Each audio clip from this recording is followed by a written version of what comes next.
नमस्कार। कार्यक्रम parliament this week में आपका स्वागत है और मैं हूं आपके साथ अर्चना मिश्रा। संसद टीवी के इस खास कार्यक्रम में हम बात करेंगे राष्ट्रपति, उपराष्ट्रपति और लोकसभा अध्यक्ष से जुड़ी कुछ खास खबरों की।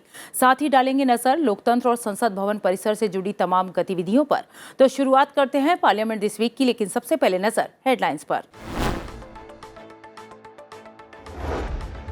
31 जनवरी से 6 अप्रैल तक चलेगा संसद का बजट सत्र। सत्र के पहले दिन संयुक्त बैठक को संबोधित करेंगी राष्ट्रपति द्रौपदी मुर्मू। 14 फरवरी को होगा पहले चरण का समापन। उपराष्ट्रपति जगदीप धनखड़ ने पोलो कप चैंपियनशिप में खिलाड़ियों का बढ़ाया उत्साह। मुंबई यात्रा की शुरुआत की सिद्धिविनायक दर्शन के साथ। उपराष्ट्रपति बनने के बाद महाराष्ट्र का ये पहला दौरा।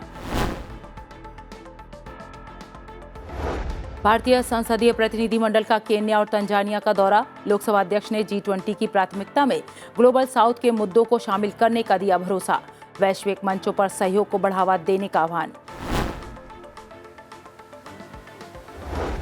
Federation of automobile dealers association की 12वीं ऑटो समिट में लोकसभा अध्यक्ष ओम बिरला का संबोधन। कहा, ऑटोमोबाइल उद्योग को सशक्त बनाने में फेडरेशन का काम सराहनीय। ग्लोबल लीडर के तौर पर उभर रहा है ये सेक्टर। संसद भवन परिसर में मनाया गया लोकसभा सचिवालय दिवस। लोकसभा अध्यक्ष ने समारोह को किया संबोधित। कहा, कर्तव्य निष्ठा के साथ सचिवालय के कर्मचारियों की लोकतंत्र के सशक्तिकरण में भी विशेष भूमिका। अधिकारियों, कर्मचारियों के साथ परिवार के सदस्यों ने भी सांस्कृतिक कार्यक्रमों में लिया हिस्सा। और अब खबरें विस्तार से। संसद का बजट सत्र 31 जनवरी से शुरू होना है। इसी दिन राष्ट्रपति द्रौपदी मुर्मू लोकसभा और राज्यसभा की संयुक्त बैठक को संबोधित करेंगी। सत्र के पहले दिन दोनों सदनों में आर्थिक सर्वेक्षण पेश किया जाएगा और 1 फरवरी को आम बजट पेश किया जाएगा। संसदीय कार्य मंत्री प्रहलाद जोशी ने जानकारी दी कि 14 फरवरी से 12 मार्च तक सामान्य अवकाश रहेगा, जिसके बाद बजट सत्र का दूसरा चरण 13 मार्च से शुरू होकर 6 अप्रैल तक चलेगा।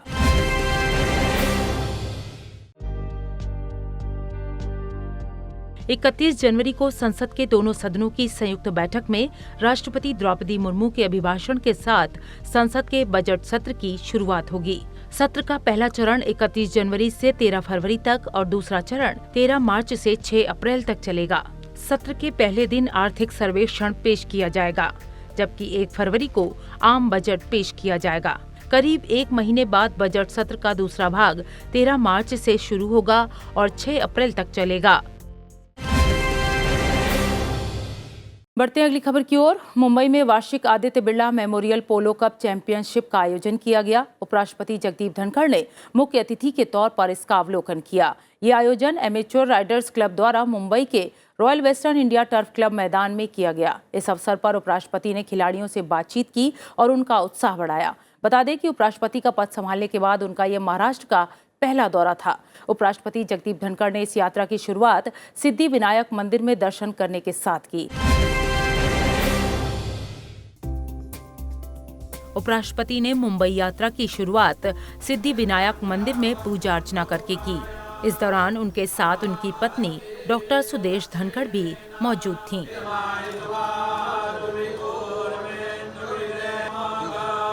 उपराष्ट्रपति जगदीप धनखड़ ने पत्नी डॉक्टर सुदेश धनखड़ के साथ मंदिर में पूजा अर्चना करके राष्ट्र की समृद्धि और सभी नागरिकों के कल्याण के लिए प्रार्थना की। इसके बाद उपराष्ट्रपति जगदीप धनखड़ ने मुख्य अतिथि के तौर पर एमेच्योर राइडर्स क्लब और आदित्य बिरला समूह द्वारा आयोजित वार्षिक आदित्य बिरला मेमोरियल पोलो कप चैंपियनशिप का अवलोकन किया।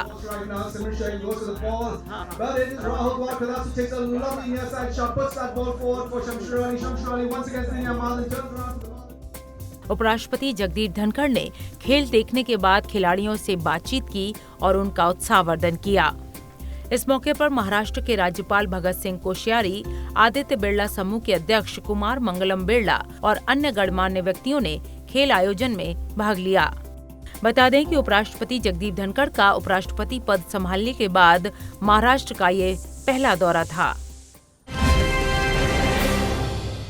बढ़ते हैं अगली खबर की ओर। लोकसभा अध्यक्ष ओम बिरला के नेतृत्व में भारतीय संसदीय प्रतिनिधिमंडल ने केन्या और तंजानिया का दौरा किया। ये दौरा केन्या और तंजानिया की नेशनल असेंबली के स्पीकर के निमंत्रण पर आयोजित किया गया। दो अफ्रीकी देशों की यात्रा के पहले चरण में केन्या पहुंचने पर भारतीय संसदीय प्रतिनिधिमंडल का शानदार स्वागत हुआ। लोकसभा अध्यक्ष ओम बिरला की केन्या की नेशनल असेंबली के स्पीकर से मुलाकात हुई। इस दौरान प्रतिनिधिमंडल की मुलाकात केन्या गणराज्य के राष्ट्रपति, उपराष्ट्रपति और सीनेट अध्यक्ष से भी हुई। चर्चा के दौरान लोकसभा अध्यक्ष ने भारत की G20 अध्यक्षता की प्राथमिकताओं पर जोर दिया। उन्होंने भरोसा जताया कि भारत G20 ढांचे में ग्लोबल साउथ की चिंताओं को शामिल करने का प्रयास करेगा। दोनों नेताओं के बीच वैश्विक मंचों पर सहयोग का विस्तार और केन्या में भारतीय समुदाय की भूमिका पर भी चर्चा की गई। लोकसभा अध्यक्ष ओम बिरला केन्या और तंजानिया के दौरे पर हैं। लोकसभा अध्यक्ष भारतीय संसदीय प्रतिनिधिमंडल का नेतृत्व कर रहे हैं। केन्या पहुंचने पर नैरोबी एयरपोर्ट पर लोकसभा अध्यक्ष का स्वागत किया गया। लोकसभा अध्यक्ष ने केन्या के उपराष्ट्रपति रिगाथी गचागुआ से मुलाकात की। इस अवसर पर उन्होंने कहा कि भारत और केन्या के ऐतिहासिक रूप से घनिष्ठ संबंध हैं और दोनों देशों ने उपनिवेशवाद के विरुद्ध संघर्ष किया है। भारत की G20 अध्यक्षता का उल्लेख करते हुए लोकसभा अध्यक्ष ने भारत के G20 कार्यकाल की प्राथमिकताओं पर जोर दिया और आश्वासन दिया कि भारत G20 ढांचे में ग्लोबल साउथ के मुद्दों को शामिल करने का प्रयास करेगा। यात्रा के पहले दिन लोकसभा अध्यक्ष ओम बिरला ने केन्याई नेशनल असेंबली के अध्यक्ष मूसा मासिका वेतांगुला के साथ भी बैठक की। लोकसभा अध्यक्ष ने केन्या में रह रहे भारतीय मूल के लोगों के बारे में कहा कि भारतीय लोग केन्या के आर्थिक विकास में योगदान दे रहे हैं और दोनों देशों के बीच आर्थिक और शांतिपूर्ण संबंध बनाए रखने में महत्वपूर्ण भूमिका निभा रहे हैं। लोकसभा स्पीकर ओम बिरला ने कहा कि लोकतंत्र के लिए संसदीय अनुसंधान और प्रशिक्षण संस्थान प्राइड दोनों देशों की संसदों के बीच उच्च स्तरीय ज्ञान साझा करने और घनिष्ठ संपर्क सुनिश्चित करने में महत्वपूर्ण भूमिका निभा रहा है। उन्होंने कहा कि दोनों संसद दोनों देशों के बीच संबंधों को आगे बढ़ाने में महत्वपूर्ण भूमिका निभाते हैं। केन्या और तंजानिया की यात्रा के दूसरे दिन लोकसभा अध्यक्ष ओम बिरला ने केन्याई स्टेट हाउस में केन्या के माननीय राष्ट्रपति महामहिम डॉक्टर विलियम सामोई रूटो से मुलाकात की। इस मौके पर लोकसभा अध्यक्ष ओम बिरला ने भारतीय संसदीय प्रतिनिधिमंडल और भारत की संसद की ओर से महामहिम को केन्या गणराज्य के राष्ट्रपति के पद पर निर्वाचित होने पर बधाई दी। लोकसभा अध्यक्ष ने उम्मीद जताई कि माननीय रूटो के नेतृत्व में भारत केन्या द्विपक्षीय संबंध, सहयोग और समृद्धि की नई ऊंचाइयों को छुएगा। इसके साथ ही नवाचार और स्वास्थ्य जैसे नए क्षेत्रों में भी दोनों देशों के संबंधों का विस्तार होगा। लोकसभा अध्यक्ष ने कहा कि वैश्विक आतंकवाद दुनिया के लिए सबसे बड़ी चुनौती है और दोनों देश आतंकवाद के खिलाफ लड़ाई में साझीदार हैं। उन्होंने इस बात पर खुशी जाहिर की कि भारत केन्या के लोगों के लिए स्वास्थ्य देखभाल और शिक्षा का महत्वपूर्ण डेस्टिनेशन है। इसके साथ ही लोकसभा अध्यक्ष ने जलवायु संकट से निपटने के लिए महामहिम रूटो की प्रतिबद्धता की सराहना की। लोकसभा अध्यक्ष ओम बिरला ने सीनेट के स्पीकर आमासन जेफा किंगी से भी मुलाकात की। इस मुलाकात के दौरान कई मुद्दों के साथ साथ संसदीय सहयोग को मजबूत करने, मैत्री ग्रुपों के गठन और सदस्यों की क्षमता निर्माण के बारे में चर्चा हुई। इस यात्रा के दौरान लोकसभा अध्यक्ष ओम बिरला ने नैरोबी विश्वविद्यालय के छात्रों को संबोधित किया।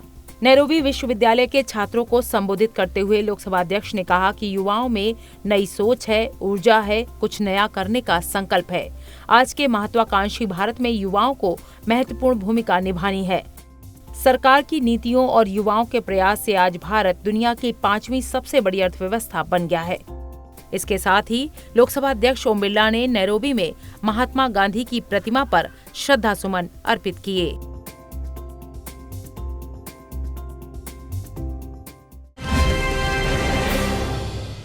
केन्या की सफल यात्रा के बाद लोकसभा अध्यक्ष ओम बिरला के नेतृत्व में भारतीय संसदीय प्रतिनिधिमंडल तंजानिया की राजधानी दार एस सलाम पहुंचा। हवाई अड्डे पर तंजानिया सरकार और भारतीय उच्चायोग के अधिकारियों ने भारतीय संसदीय प्रतिनिधिमंडल का स्वागत किया। इस दौरान लोकसभा अध्यक्ष ने तंजानिया संसद की अध्यक्ष का धन्यवाद किया। इस मौके पर लोकसभा अध्यक्ष ओम बिरला ने इस बात पर जोर दिया कि भारत और तंजानिया के पारंपरिक रूप से घनिष्ठ और मैत्रीपूर्ण संबंध रहे हैं। दोनों देशों के संबंधों का विस्तार नवाचार और प्रौद्योगिकी के नए क्षेत्रों में भी किया जाना चाहिए। लोकसभा अध्यक्ष ने इस बात पर खुशी जाहिर की कि तंजानिया की विकास यात्रा में भारत हमेशा से एक विश्वसनीय भागीदार रहा है।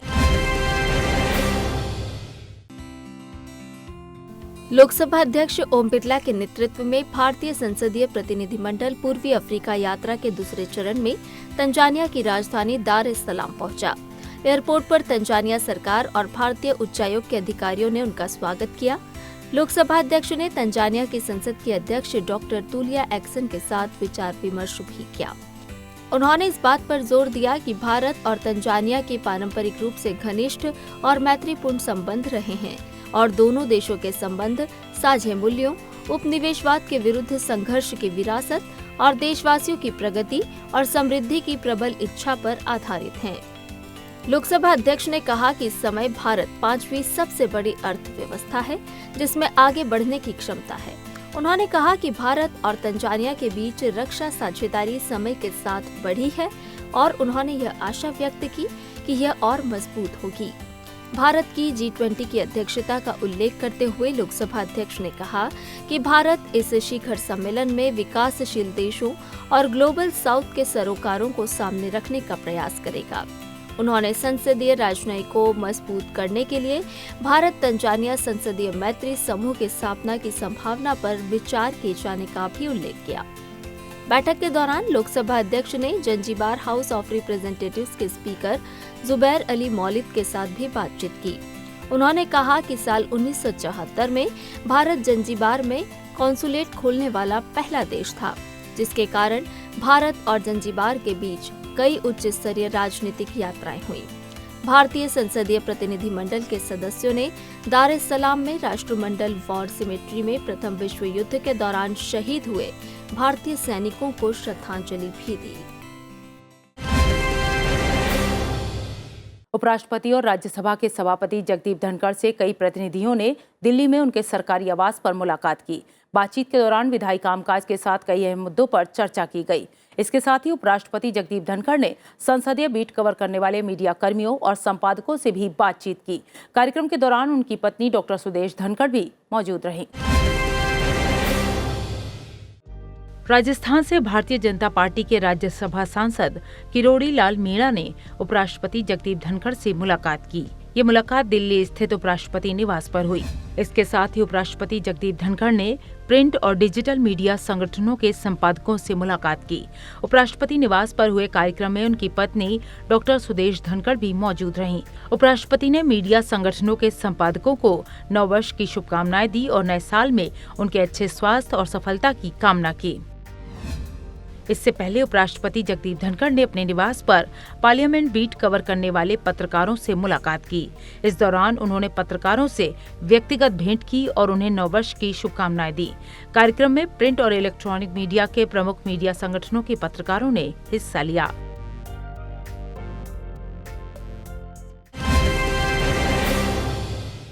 कार्यक्रम पार्लियामेंट दिस वीक में वक्त हो गया है एक ब्रेक का। ब्रेक के बाद भी खबरों का सिलसिला जारी है, बने रहिए। ब्रेक के बाद एक बार फिर आपका स्वागत है। बढ़ते अगली खबर की ओर। लोकसभा अध्यक्ष ओम बिरला ने federation of automobile dealers association की 12वीं ऑटो समिट को संबोधित किया। उन्होंने कहा कि federation of automobile dealers association ने भारत में ऑटोमोबाइल उद्योग को सशक्त बनाने का काम किया है। लोकसभा अध्यक्ष ने ऑटोमोबाइल डीलर से ऐसी कार्य योजना तैयार करने को कहा जिससे दुर्घटना के बाद उसके कारणों के बारे में वाहन निर्माताओं, पुलिस मामले, सड़क निर्माण और अन्य एजेंसियों को सुधारने के लिए फीडबैक मिल सके। उन्होंने कहा कि वैश्विक स्तर पर भारतीय ऑटोमोबाइल क्षेत्र ग्लोबल लीडर के रूप में उभर रहा है और इनोवेशन और रिसर्च के आधार पर देश के युवा विश्व का नेतृत्व कर रहे हैं। लोकसभा अध्यक्ष ओम बिरला ने federation of automobile dealers association की 12वीं ऑटो समिट को संबोधित किया। कार्यक्रम को संबोधित करते हुए लोकसभा अध्यक्ष ने कहा कि इस एसोसिएशन ने भारत में ऑटोमोबाइल उद्योग को सशक्त बनाने का काम किया है। उन्होंने कहा कि देश में ऑटोमोबाइल उद्योग के विकास के लिए नीति निर्माण, व्यापार, ऑटो नीति, वाहन पंजीकरण प्रक्रिया, सड़क सुरक्षा और स्वच्छ पर्यावरण जैसे अनेक मुद्दों पर इस एसोसिएशन के सुझाव देश के लिए फायदेमंद साबित हुए हैं। लोकसभा अध्यक्ष ओम बिरला ने ऑटोमोबाइल इंडस्ट्री में लाखों लोगों को रोजगार दिए जाने को लेकर federation of automobile dealers association की सराहना की। हम हमेशा वसुदेव कुटुंबकम हमारी संस्कृति है, संस्कार है। सामाजिक सेवा, समर्पण हमारे जीवन में है। हमने कोविड के समय दुनिया को बता दिया कि हमारी सामूहिकता की शक्ति से इतनी विशाल देश के अंदर हमने जो कुछ भी एक दूसरे के सहयोग से बन सका किया और हमने एक मजबूत सामूहिक भारत की तस्वीर दुनिया के सामने रखी। और इसी तरीके के प्रयास जो आपने शुरुआत किए, उससे नए लोगों को प्रेरणा मिलेगी, अलग अलग एसोसिएशन को प्रेरणा मिलेगी, इंडस्ट्रीज को प्रेरणा मिलेगी, सर्विस सेक्टर के लोगों को प्रेरणा मिलेगी। लोकसभा अध्यक्ष ने कहा कि यह युग इलेक्ट्रिकल व्हीकल का है। उन्होंने कहा कि ये परिवर्तन का दौर है और इस परिवर्तन के दौर में सबसे महत्वपूर्ण भूमिका डीलर्स की है। इंडस्ट्री और ग्राहक को डीलर आपस में जोड़ते हैं। उन्होंने कहा कि नई तकनीकी, नए इनोवेशन और नवाचार के दौर में मैन्युफैक्चरर नए बदलाव कर रहे हैं और उनके साथ डीलर भी इनोवेशन में आगे हैं। दुनिया के बदलते परिप्रेक्ष्य के अंदर कोई समय था जब पेट्रोल डीजल पर गाड़ियां चलती थी।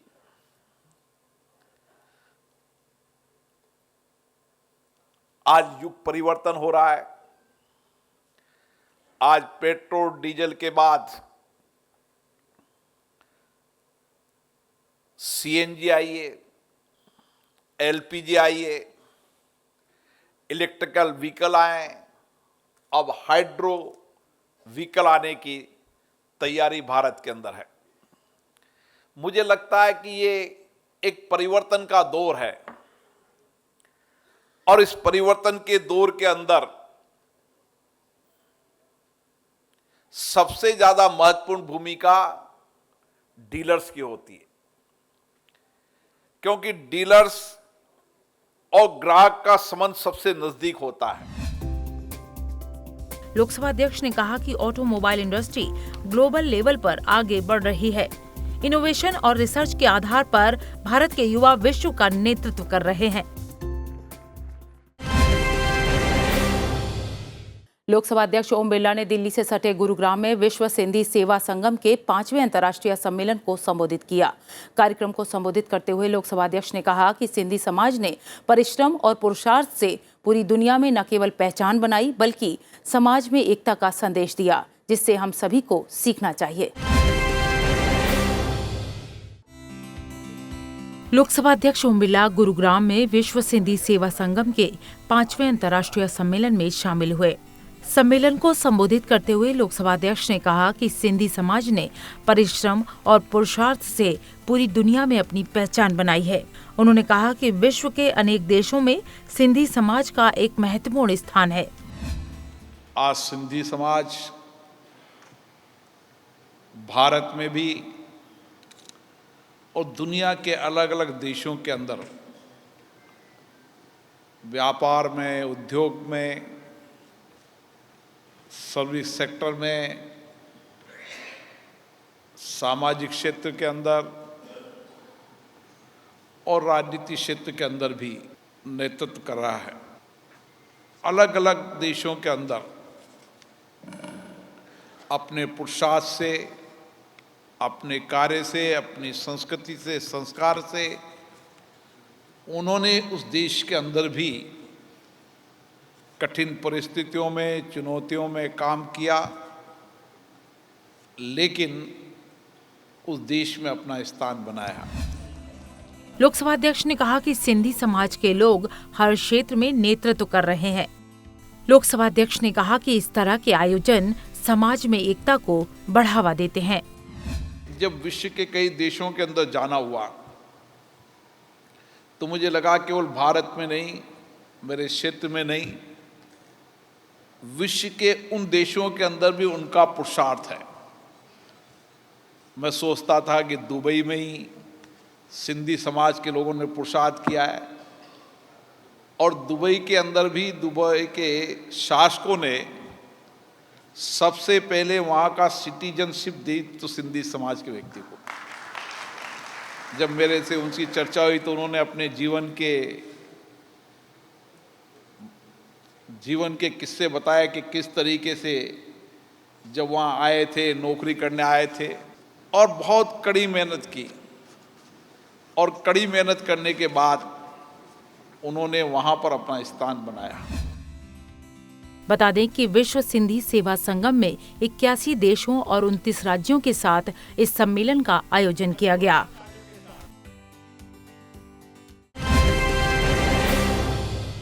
संसद भवन परिसर में लोकसभा सचिवालय दिवस मनाया गया। लोकसभा कर्मचारी संघ की ओर से आयोजित इस समारोह का शुभारंभ लोकसभा अध्यक्ष ओम बिरला ने किया।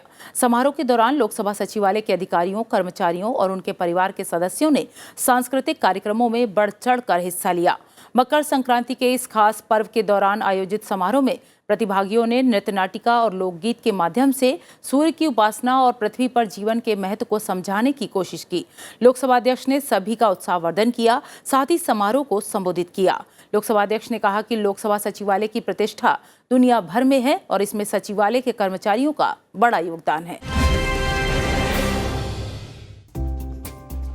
संसद भवन परिसर में लोकसभा कर्मचारी एसोसिएशन की ओर से लोकसभा सचिवालय दिवस कार्यक्रम का आयोजन किया गया। ये कार्यक्रम मकर संक्रांति के मौके पर लोकसभा सचिवालय की 94वीं वर्षगांठ पर आयोजित किया गया। कार्यक्रम में लोकसभा अध्यक्ष ओम बिरला बतौर मुख्य अतिथि शामिल हुए। लोकसभा अध्यक्ष ने कहा कि लोकसभा सचिवालय की प्रतिष्ठा दुनिया भर में है और इसमें लोकसभा सचिवालय के कर्मचारियों का बड़ा योगदान है। लोकसभा अध्यक्ष ने सचिवालय के कामकाज में नई तकनीकी के इस्तेमाल पर भी जोर दिया। 75 वर्ष की लोकतंत्र की यात्रा में जब हम अमृत महोत्सव मना रहे हैं, हमें गर्व है, हमने जन आस्था, विश्वास, भरोसा कायम किया है और जन आस्था, भरोसा, विश्वास के अंदर यहाँ के लोकसभा सचिवालय का बहुत बड़ा योगदान है, जिन्होंने अपनी कार्यकुशलता से, निष्ठा से, कार्य समर्पण से और जिस तरीके से लोकसभा और राज्यसभा के माननीय सदस्यों की कैपेसिटी बिल्डिंग हो, वह देश की जनता की बात, देश की जनता की आकांक्षाएं, अपेक्षाएं सदन में रख सके, उसके लिए लोकसभा सचिवालय का बहुत बड़ा योगदान है। इस दौरान लोकसभा सचिवालय के अधिकारियों, कर्मचारियों और उनके परिवार के सदस्यों ने कार्यक्रमों में हिस्सा लिया।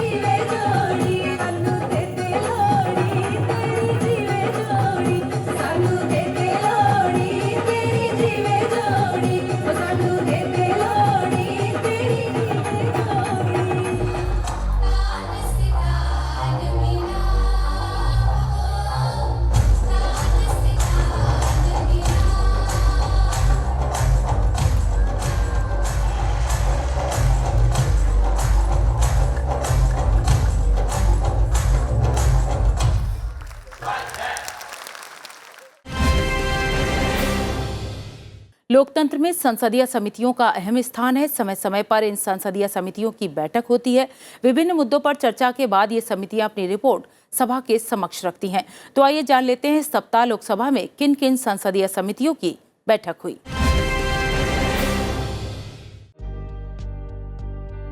लोकसभा में संसदीय समितियों की बैठकों पर नजर डालें तो 16 जनवरी 2023 को ऊर्जा संबंधी समिति की बैठक हुई। सरकारी आश्वासनों संबंधी समिति की बैठक भी 16 जनवरी 2023 को हुई। 16 जनवरी को ही जन विश्वास उपबंधों का संशोधन विधेयक 2022 पर संयुक्त समिति की बैठक हुई। 17 जनवरी 2023 को कृषि, पशुपालन और खाद्य प्रसंस्करण संबंधी समिति की बैठक हुई। जन विश्वास उपबंधों का संशोधन विधेयक 2022 पर संयुक्त समिति की बैठक भी 17 जनवरी 2023 को संपन्न हुई। 18 जनवरी 2023 को रसायन और उर्वरक संबंधी स्थायी समिति की बैठक हुई। 19 जनवरी 2023 को बहुराज्य सहकारी सोसाइटी संशोधन विधेयक 2022 संबंधी संयुक्त समिति की बैठक संपन्न हुई। तो कार्यक्रम पार्लियामेंट दिस वीक में इतना ही, लेकिन जाने से पहले एक जरूरी बात, आप इस कार्यक्रम को संसद टीवी के यूट्यूब चैनल पर भी देख सकते हैं। हमें आपके फीडबैक का इंतजार रहेगा। अगले हफ्ते फिर मिलेंगे लोकतंत्र और संसद से जुड़ी अहम खबरों के साथ। तब तक के लिए मुझे दीजिए इजाजत। नमस्कार।